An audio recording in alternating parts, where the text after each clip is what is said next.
ajaran Islam, masalah politik termasuk dalam kajian fikih siasah. Fikih siasah adalah salah satu disiplin ilmu tentang seluk-beluk pengaturan kepentingan umat manusia pada umumnya dan negara pada khususnya, berupa hukum, peraturan, dan kebijakan yang dibuat oleh pemegang kekuasaan yang bernafaskan ajaran Islam. Al-Quran tidak menyatakan secara eksplisit bagaimana sistem politik itu muncul, tetapi menegakkan bahwa kekuasaan politik dijanjikan kepada orang-orang beriman dan beramal soleh. Ini berarti kekuasaan politik terkait dengan kedua faktor tersebut. Pada sisi lain, politik juga terkait dengan ruang waktu itu. Ini berarti adalah budaya manusia sehingga keberadaannya tidak dapat dilepaskan dari dimensi kesejarahan. Ada beberapa masalah. Yang pertama yaitu apa prinsip-prinsip dasar politik Islam. Yang kedua, apa kedudukan politik dalam Islam. Yang ketiga, apa asas-asas dalam sistem politik Islam. Apa prinsip-prinsip politik Islam? Prinsip-prinsip dasar politik Islam yaitu pertama musyawarah asas.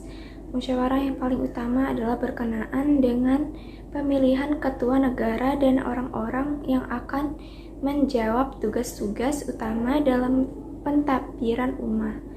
Asas musyawarah yang kedua adalah berkenaan dengan penentuan jalan dan cara pelaksanaan undang-undang yang telah dimaktubkan di dalam Al-Quran dan As-Sunnah. 2. Keadilan. Prinsip ini adalah berkaitan dengan keadilan sosial yang dijamin oleh sistem sosial dan sistem ekonomi Islam. 3. Kebebasan. Kebebasan yang dipelihara oleh sistem politik Islam ialah kebebasan yang makruf dan kebajikan yang sesuai dengan Al-Quran dan hadis. 4. Persamaan. Persamaan di sini terdiri daripada persamaan dalam mendapatkan dan menuntut hak, persamaan dalam memikul tanggung jawab. 5. Hak menghisap pihak pemerintah, hak rakyat untuk menghisap pihak pemerintah, dan hak mendapat penjelasan terhadap tindak tanduknya. 6. Diwajibkan untuk memperkuat tali silaturahmi di kalangan kaum muslimin di dunia dan untuk mencegah semua kecenderungan sesat Islamiyah. Dapat 3 pandangan di kalangan pemikir muslim mengenai kedudukan politik dalam syariat Islam. 1. Pandangan pertama, fikih siasah dan khalifah. Kelompok ini meyakini bahwa Islam adalah agama yang lengkap, termasuk dalam ajarannya sistem ketatanegaraan atau politik. Muncul istilah fikih siasah yang merupakan bagian integral dari ajaran Islam. Mereka berpendapat bahwa sistem ketatanegaraan yang harus dijadikan teladan adalah yang pernah dilaksanakan oleh Nabi Muhammad SAW dan para khulafah ar-rasyidin pada sistem khalifah. 2. Pandangan kedua, Islam sebagai agama tanpa kaitan kenegaraan. Kelompok ini berpendapat bahwa Islam adalah agama dalam pengertian barat, artinya tidak ada hubungan antara Islam dan kenegaraan. Menurut mereka, Nabi Muhammad hanya seorang rasul yang bertugas menyampaikan risalah Tuhan tanpa kewajiban mendirikan dan memimpin suatu negara. 3. Pandangan ketiga, Islam tanpa sistem ketatanegaraan tetapi dengan tata nilai etika.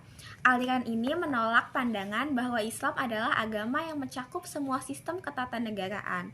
Mereka juga menolak pandangan yang menyatakan Islam seperti pandangan Barat yang hanya mengatur hubungan manusia dengan Tuhan. Kelompok ini berpendapat bahwa dalam Islam tidak terdapat sistem ketatanegaraan, namun terdapat seperangkat nilai etika bagi kehidupan bernegara.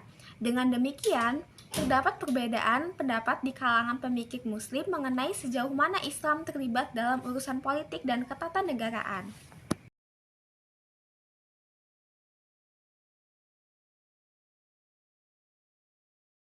Satu, Hakimiyah Ilahiyah. Hakimiyah Ilahiyah menyatakan bahwa kuasa pengadilan dan kedaulatan hukum tertinggi dalam sistem politik Islam adalah hak mutlak Allah. Pemahaman ini mencakup beberapa konsep, antara lain Allah sebagai pemelihara alam semesta yang menuntut patuh dan tunduk manusia kepadanya. Hak untuk menghakimi dan mengadili hanya dimiliki oleh Allah. Hanya Allah yang berhak mengeluarkan hukum dan peraturan karena Dia adalah pencipta dan pemilik tunggal. Hukum Allah dianggap benar karena hanya Dia yang mengetahui hakikat segala sesuatu dan memiliki penentuan hidayah serta jalan yang benar. 2. Risalah. Risalah merupakan konsep penting dalam sistem politik Islam, menekankan bahwa kerasulan beberapa rasul sejak Nabi Adam hingga Nabi Muhammad adalah asas utama. Rasul-rasul ini mewakili kekuasaan tertinggi Allah dalam perundungan kehidupan manusia. Manusia diwajibkan tunduk pada perintah dan larangan Rasulullah, dan tidak boleh mengambil hakim selain dari Rasulullah dan menyelesaikan penyelisihan. Al-Hasr ayat 7 menunjukkan bahwa harta rampasan diberikan untuk Allah, Rasul, kerabat Rasul, anak yatim, orang miskin, dan orang dalam perjalanan. 3. Khilafah. Khilafah mengacu pada perwakilan manusia sebagai khalifah atau wakil Allah di atas bumi. Manusia dengan kekuasaan yang diberikan diamanatkan untuk melaksanakan undang-undang Allah dalam batas yang ditetapkan. Seorang khalifah hanya diakui sebagai khalifah yang sah selama ia mengikuti hukum-hukum Allah.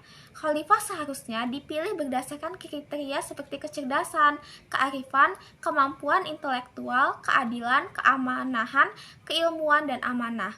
Yunus ayat 14 menegaskan bahwa manusia dijadikan pengganti di muka bumi untuk diuji dalam perbuatan mereka.